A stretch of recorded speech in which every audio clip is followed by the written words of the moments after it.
Universal Currency Receipt Architect Musician 3611027, The Graceful Whisperer, our sea star, Devalan Orrin. The Scroll of Medusa, the Locks of Injustice. They say she was cursed, but curses are always the Empire's language for cover-ups. Medusa wasn't born a monster, she was born a priestess of Athena, with hair like the thick locks of cosmic serpents. Serpents not of venom, but of wisdom. Each coil, each lock was said to hold an ancestral memory. Every story sung by women before the world bent to the rule of men. But truth is dangerous currency, and the gods of empire don't like when a woman carries too much of it in her crown. The injustice Poseidon, lord of seas and ego, forced himself on her inside Athena's temple. A violation. An invasion. But instead of punishing the violator, Athena turned her fury on Medusa. Why? Because patriarchy even drips from Olympus. Easier to brand a woman unclean than to admit the god of tides committed a crime in the holy house. Athena's curse was disguised as justice, but it was just politics in divine drag. Medusa's locks, once thick with ancestral knowledge, twisted into living serpents, symbols of rage and memory that could never again be silenced. Why serpents? Serpents are the oldest teachers. They shed skins, whisper renewal, guard the thresholds of death and rebirth. Her locks became serpents because truth had to become venomous to survive in a world deaf to women's cries. Every snake carried a voice of her sisters, of silenced women, of daughters not yet born. When men looked at her, they didn't just turn to stone. They turned to truth too heavy for their brittle egos to hold. Imagine being Medusa, exiled in a cave, trying to eat dinner while your hair keeps hissing at you. Girl, he wasn't even cute. Why are you wasting tears on Poseidon when you could be studying alchemy? Did you see Athena's helmet last week? Fashion crime.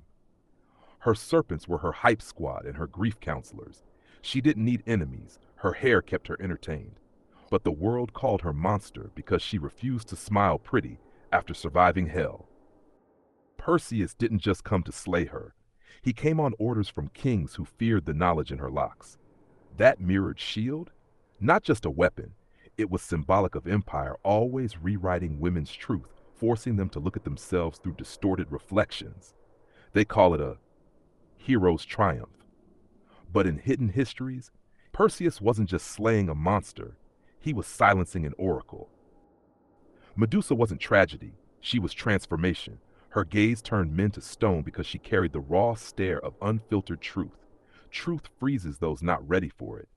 The real injustice wasn't her curse, it was how her story got rewritten to villainize her instead of exposing the empire of gods for its corruption. And the punchline of it all? Medusa's head, carried around like a weapon, still whispered. Every battlefield, every empire hall, her snakes hissing reminders. You can cut me down, but you'll never silence me. I'll live in every daughter's locks, every serpent carved on temples, every woman who refuses to bow. The Serpent Codex of Medusa. The crown that whispers. Medusa sits in her cave, sharpening her wit as much as her stare. Around her, the serpents hiss not in menace, but in memory. Each lock is alive, coiled with a story, and tonight, they decide to speak. Scroll Eye, the first serpent, memory of the temple. I was there when the marble walls trembled, when Poseidon forced the tide where it didn't belong. I screamed, but marble doesn't listen. Athena didn't listen. They blamed her, not him. I tightened into a coil of rage, and I've never loosened since. My lesson? Sacred spaces can be defiled when silence is worshipped more than truth. The second serpent, the sister's cry. I remember her sisters, Stheno and Uriel, weeping as she changed. They called her beautiful still, but the world only saw the hiss. I carry their grief in my fangs. Every time I bite, it is their tears I deliver. My lesson? Family will see your beauty even when the world brands you monster. The third serpent, comedy in the cave. I whisper jokes while she eats. Medusa, you know you're the original dreadlocks influencer? Girl, these men call you monster, but they can't even keep eye contact with their mothers. My lesson? Humor is the venom that keeps despair from eating you whole. The fourth serpent, the mirror's truth. I saw Perseus coming. That shiny shield wasn't a gift.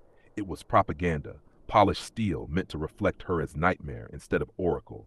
He didn't kill her. He killed the version of her the Empire couldn't control. My lesson? Beware the mirror handed to you by your oppressor. It is never a reflection, always a weapon. The fifth serpent, Stone Faces. When men looked into her eyes and turned to stone, it wasn't punishment, it was exposure. They saw themselves, their rot, their cowardice, and froze at the horror of their own reflection. My lesson? Truth doesn't destroy you, it shows you what you really are. That alone can petrify. The sixth serpent, the lover's in secret. Few know this, but there was one who kissed her, snakes and all. A traveler who saw her crown not as curse, but as constellation. Even monsters are loved when eyes are honest. My lesson?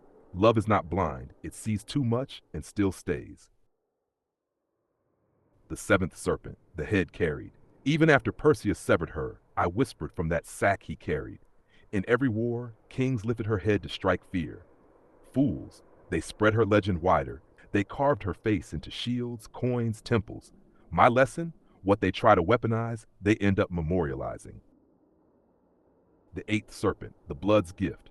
When her blood spilled, 2 children leapt out. Pegasus the winged horse and Cresor the warrior. From death came creation, from injustice lineage. My lesson? They can cut you down, but your legacy still flies. Ninth serpent, the silent one. I don't hiss often. I coil around her ear and whisper only at night.